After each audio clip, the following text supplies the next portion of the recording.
ಮಾನ್ಯರೇ, ದಿನಾಂಕ 19/2/2020 ಗುರುವಾರ ರಾತ್ರಿ ಬಾಗಲಕೋಟೆಯಲ್ಲಿ ಶಿವಾಜಿ ಮಹಾರಾಜರ ಜಯಂತಿಯ ಶೋಭಾಯಾತ್ರೆ ಸಂದರ್ಭದಲ್ಲಿ ಕೆಲವು ಘಟನೆಗಳು ಆಕಸ್ಮಿಕವಾಗಿ ಜರುಗಿದ್ರಿಂದ ಅಶಾಂತತೆ ತಲೆದೋರಿದೆ.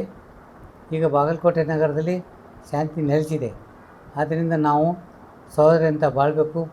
ಇದೇ ರೀತಿ ಮುಂದೆ ನಾವು ಗಲಾಟೆ ಮಾಡ್ಕೊತ ಹೋದರೆ ನಮ್ಮ ಬಾಗಲಕೋಟೆಯಲ್ಲಿರುವಂಥ ವ್ಯಾಪಾರ ಸಂಪೂರ್ಣ ಸ್ಥಗಿತಗೊಂಡು ಜನರಿಗೆ ತುಂಬ ತೊಂದರೆ ಆಗೋದು ಮತ್ತು ಅದರಲ್ಲಿ ಅಂದೇ ತಿನ್ನುವ ಜನರ ಪರಿಸ್ಥಿತಿ ಶೋಷಣೀಯವಾಗೋದು.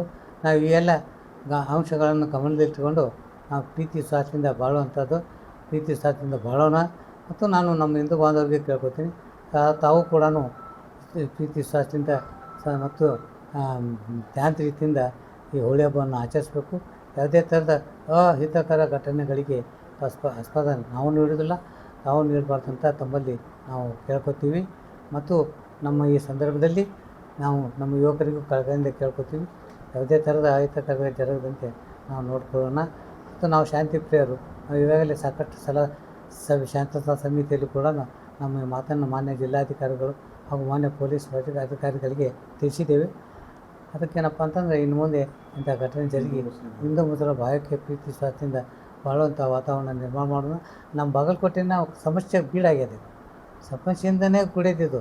ಹೊರಗಡೆ ಸಮಸ್ಯೆ ಎಲ್ಲ ಕೂಡ ಅದಾವಿದೆ. ಅದ್ರ ಬಗ್ಗೆ ನಾವು ಹೆಚ್ಚಿಗೆ ಒತ್ತು ಕೊಡಬೇಕಾಗೈತಿ. ಇಂಥ ಈ ಘಟನೆಗಳನ್ನು ನಾವು ಮರೆತು ಒಂದು ಪ್ರೀತಿ ವಿಶ್ವಾಸದಿಂದ ಬಾಳೋಣ. ನಮ್ಮದೇ ಆದಂಥ ಸಮಸ್ಯೆಗಳನ್ನು ನಾವು ಬಗೆಹರಿಸ್ಕೊಳ್ಳೋಕ್ಕೆ ಪ್ರಯತ್ನ ಮಾಡೋಣ ಅಂತ ತಿಳ್ಕೊಂಡು ಈ ಸಂದರ್ಭದಲ್ಲಿ ಎಲ್ಲರಿಗೂ ನಾನು ಕಳಕಳಿಯಿಂದ ವಿನಂತಿ ಮಾಡ್ಕೊತೇನೆ. ಜೈ ಹಿಂದ್, ಜೈ ಕರ್ನಾಟಕ.